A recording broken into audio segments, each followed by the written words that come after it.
So from last time, do you guys remember the period? How you can find the period of the graph?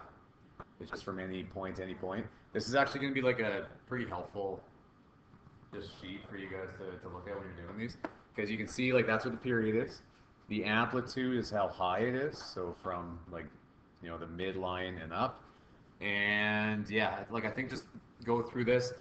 The difference between a sine graph and a cos graph, right? Remembering that a sine graph starts at 0 and then goes up to 1, and then it's at 1 at 90 degrees, down at 180, 270, and 360. And then the cos graph starts at 1, and then same pattern but a little bit different. So, and then just reminding you guys where that comes from, like with our trig tour thing. If you're going around, so if I have a sine graph, it's really talking about that green arrow right there, right? So it's the length of that. So when the angle is 0, then the height is 0 too, right? At the beginning. And then if I go up to 90 degrees, my height's at 1. So my height's at 1, and then all the way around. So that's where that graph comes from, right? So, and then cosine is talking about the x value on that triangle. So it's all the way out at 1 to begin with, and then when it goes up to 90 degrees, the x value is now 0, right? So it's 0, and then goes around, and now the x value is at -1. It's fully out, and then around. So that's the difference between a sine and a cos graph. And in the end, it's pretty much just where it starts is the difference there. Okay? So if we go back. All right, so that was from last class. This one's going to be like the same thing, really. Need to knows. Yeah, they're congruent curves. The only difference is that just they start in different places, is what that's saying there. All right, so let's do this question. This is a very common type of question that you guys will probably have on the diploma. You'll have on my test, where you need to like analyze some sine or cosine function, and then just tell information about it, right? So here's the example. It says the Star of Nanching is one of the tallest Ferris wheels in the world. If you were to graph your height above the ground for the first minute of the ride, you would get a sinusoidal curve that looks like this. So when it says sinusoidal, by the way, that just means like sine or cosine graph. It just means like a wave graph. Yeah, it doesn't have to be a sine graph. Okay. So what's happening here? Let's just look at the graph. It says the height is our y, right? Going this way. And then now the only thing I want to kind of show you though is that our x values aren't in angles like what I've been doing, right? Like when I was doing this trig tour, it was angles going across the x-axis, right? Now they've got time going across the x-axis.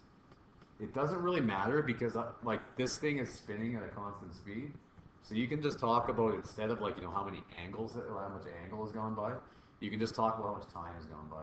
It's like, and it'll be the same thing, right? It's like it'll be going at the same rate. Time will be going up at the same rate that the angle's going up. So they just do it that way instead. Okay. So the graph would still be a sinusoidal function like that.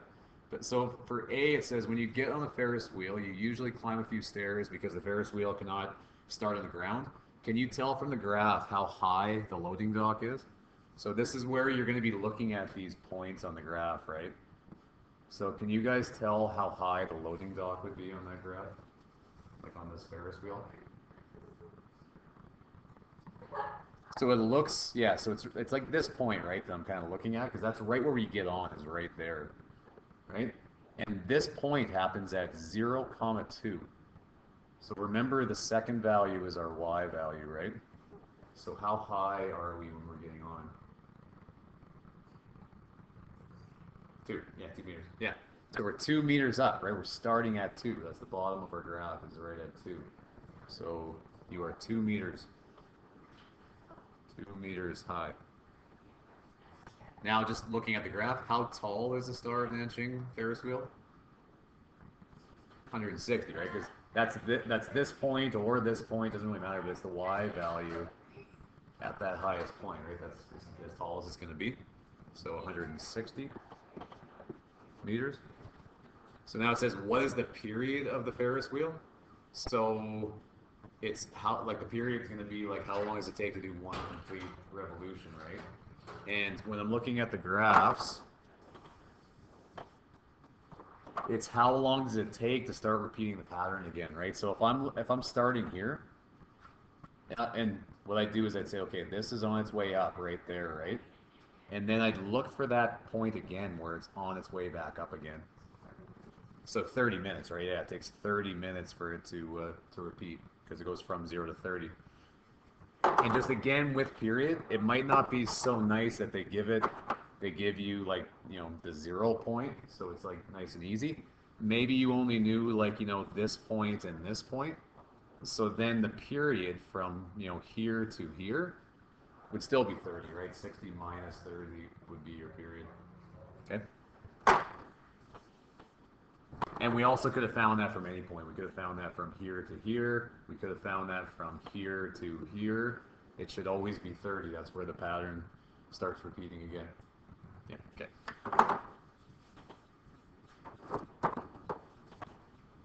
Okay. Oh, shoot. That's not going to work. Okay, state the equation of the midline of the above curve. So the midline of the above curve, I'm just going to remind you guys, the midline is, what we're looking for is the line that this thing like goes around, right? That's what we're after. I might not have drawn that in quite the right spot, but that's what we're after. Remember that the midline is just going to be the average between your top number and your bottom number, right? Because the average between those, the average between 160 and 2 will be my midline, right? So if you want to find the average between like any two numbers, like 8 and, you know, 16 or something like that, right? You go 16 plus 8 divided by 2. So that's all we're doing here. We're going to go 160 plus 2 divided by 2 to get the average. But the actual equation we'll write down, just it's pretty much just that. What's the state of the equation? That's going to be max plus min divided by 2, right? Just finding the average. So then that's going to be 160 plus 2 divided by 2. So 162 divided by 2. So that's going to be 81, right? So we're going to room, but 81 meters. So that's where it's going to be. So it would be happening at 81, like just right about, you know, a little higher than what I'm doing. Right there would be the midline of my graph. Okay. Okay. Determine the amplitude of the graph. So how could you figure out the amplitude of the graph? So remember what the amplitude is. The amplitude. Sorry, I have to erase them because it doesn't stay with the page. So if this is at 81, right? The amplitude is this one from there to there, right? It's how high the peak and the bottom come from the midline. So what could you do to figure out how high that green arrow is? Yeah. Yeah, so 160, right? This number minus your midline, that's going to give you 79, right? It's 79 meters for your amplitude. And it would be 79 meters that way. You'd also talk about this as being the same thing. That's also your amplitude.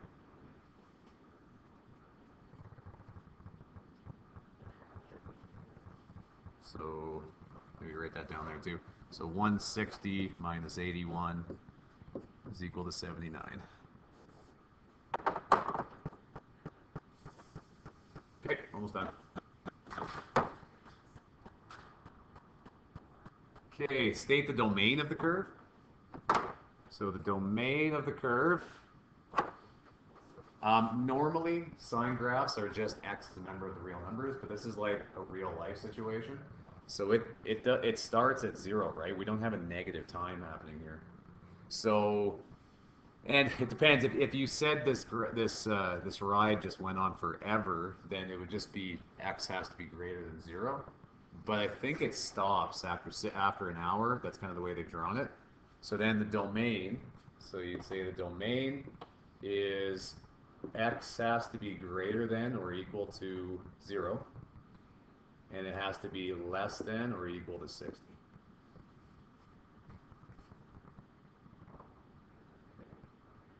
And then technically you'd have that thing on the end that says where x is a member of the real numbers, but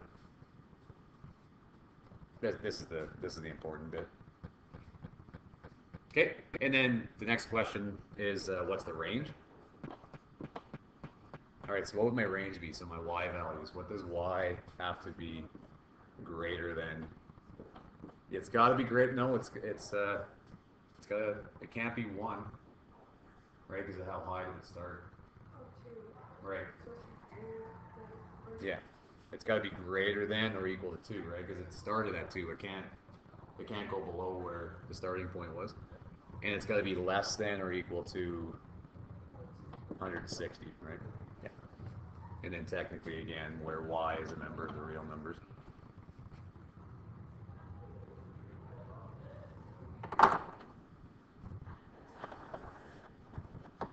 Okay. What are the x and y intercepts of the curve? So let's talk about this one. You guys can write it down though. The x and y. Are there any x intercepts? No, it's above the line, right? It's never going to hit the x-axis. And then the y intercept, where would that happen?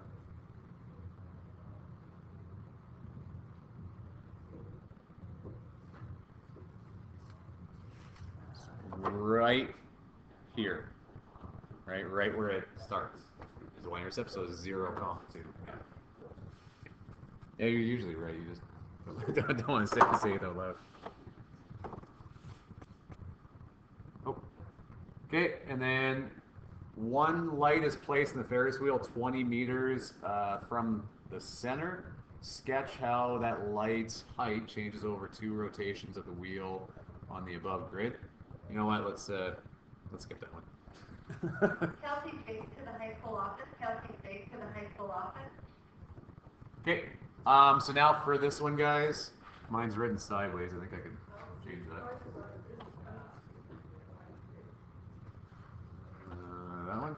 Good. Yeah. Okay. So this one, I'm just gonna have you guys do on your own. But equation of the midline and amplitude, it's all the same things that we just kind of did in that question, right?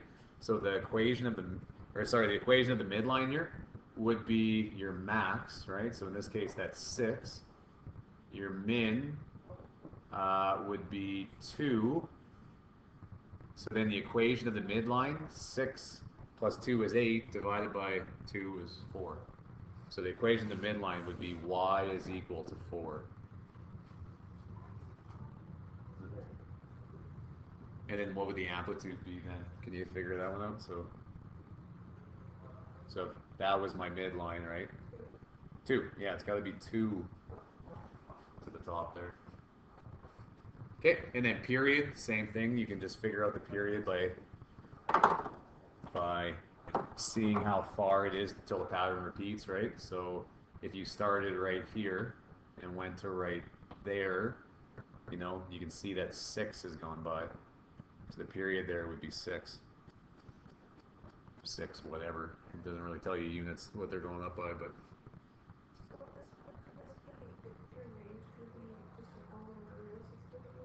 The range won't be, right? The range for your x ones all will be, yeah, because x will always just be an element of the real.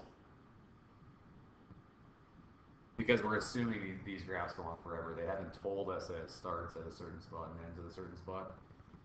But your range, you're gonna have a range. You get a top value and your bottom value. Yeah. So your amplitude, yeah, was 2 there. Your period we said was 6, right, from there to there. Your range, what would your range be on that one? So y would have to be greater than something and less than something. What does y have to be greater than? It's really your bottom point. It's got to be bigger than that bottom on that first one. 2. Yeah, it's got to be bigger than 2.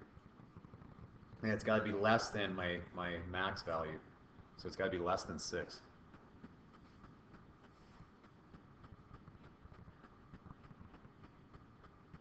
Okay. And then sine starting point and cosine starting point. You know what? I think that's going to be confusing. You guys can skip those ones. We won't worry about that. Okay. Okay, and that's it. So just fill out the rest of these, right? These other graphs, and then these homework questions that are sideways. Okay, that's it.